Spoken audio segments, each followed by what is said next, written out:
Bonjour et bienvenue. On assiste aujourd'hui à une véritable révolution dans le monde du marketing. Les publicités classiques, elles n'ont plus tout à fait le même impact qu'avant. Pourquoi? Parce qu'une nouvelle voie est devenue beaucoup plus forte, celle des gens, des vrais consommateurs. C'est cette transformation qu'on va explorer ensemble.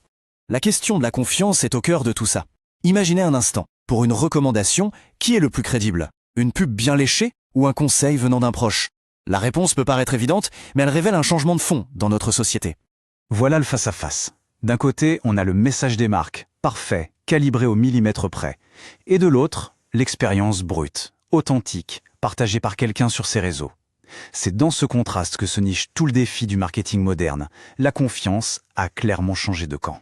Et pour le prouver, il y a ce chiffre, un chiffre absolument massif. 92%, c'est énorme. Ce que ce chiffre nous dit, c'est que la quasi-totalité des consommateurs se fie plus aux bouche à oreille numériques, aux recommandations des autres, qu'au discours des marques. Et c'est précisément là qu'intervient une solution puissante, le contenu généré par les utilisateurs, le fameux UGC. Alors, l'UGC, qu'est-ce que c'est, concrètement? Attention, ce n'est pas juste un mot à la mode ou une tendance passagère. Non, c'est probablement l'antidote le plus efficace à cette crise de confiance. En fait, l'UGC, c'est tout ce qui est créé de façon organique par les gens eux-mêmes. Ça peut être la photo de son plat au restaurant postée sur Instagram, la vidéo d'un déballage de produits tout juste reçu, ou même un simple avis laissé sur un site. Bref, c'est le contenu authentique de ceux qui vivent vraiment l'expérience d'un produit ou d'un service. Et la raison pour laquelle c'est si puissant, c'est que l'UGC est perçu comme sincère. Il n'y a pas de script, pas de message commercial caché, c'est juste une expérience humaine partagée, et ça crée une connexion émotionnelle que les marques peinent souvent à établir. Et cette sincérité, elle a un impact direct, bien réel, et surtout mesurable sur les ventes. Le chiffre parle de lui-même. Pour le dire simplement, l'authenticité, ça fait vendre. Voir un produit utilisé dans un vrai contexte par une vraie personne, ça aide à se projeter, ça lève les doutes. L'UGC n'est pas juste une preuve sociale, c'est un véritable accélérateur dans la décision d'achat.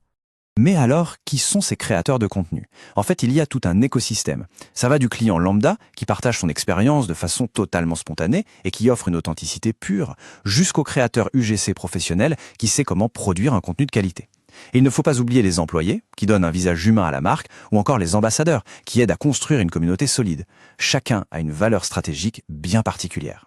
Bon, avoir de l'UGC, c'est une chose. Mais savoir l'organiser et l'intégrer dans une vraie stratégie, c'en est une autre. Alors comment on fait pour structurer tout ça et avoir un impact maximal? Un modèle très efficace pour ça, c'est le Hero Hub Hygiène. Le contenu Hero, c'est un peu le blockbuster, la grosse campagne spectaculaire qui vise une notoriété massive. Le Hub, c'est le contenu régulier, un peu comme une série, qui fidélise une audience. Et enfin, le contenu Hygiène, c'est la base, le contenu de fond qui est toujours là pour répondre aux questions et aux recherches de tous les jours. Mais il faut faire attention à un ennemi silencieux, le déclin du contenu. Parce que sur Internet, rien n'est éternel. Même le meilleur contenu du monde finit par perdre de sa pertinence, de sa visibilité, de son engagement. C'est inévitable.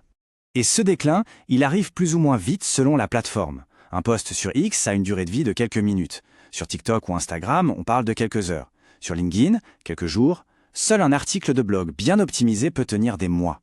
Cette réalité, elle nous oblige à avoir une stratégie active pour rafraîchir et maintenir notre contenu visible.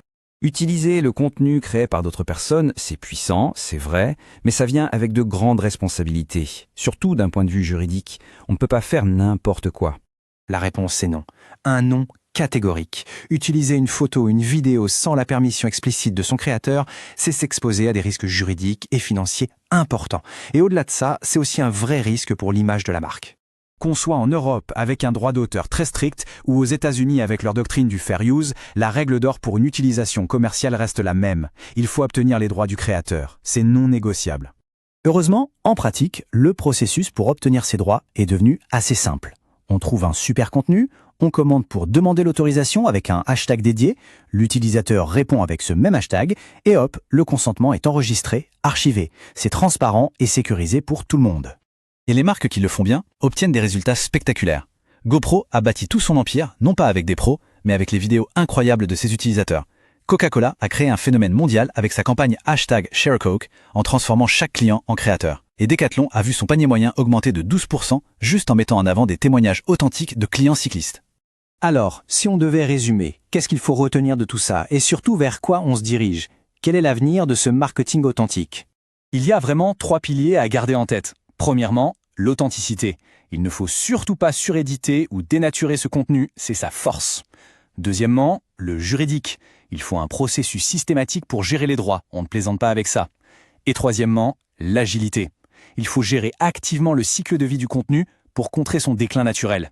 Et pour l'avenir, une nouvelle variable entre dans l'équation, l'intelligence artificielle. L'IA peut être un outil formidable pour analyser, voire produire du contenu. Mais le vrai défi, ça va être de trouver le juste équilibre, de ne jamais laisser la machine effacer l'étincelle humaine, cette authenticité brute qui fait toute la force de l'UJC. Et ça nous laisse avec une grande question pour le futur. Dans un monde où l'IA pourra générer des tonnes de contenus de plus en plus réalistes, est-ce que les vraies histoires humaines, celles qui sont vraiment vécues, ne deviendront pas finalement la chose la plus rare et donc la plus précieuse? C'est une réflexion à méditer, merci d'avoir suivi cette analyse.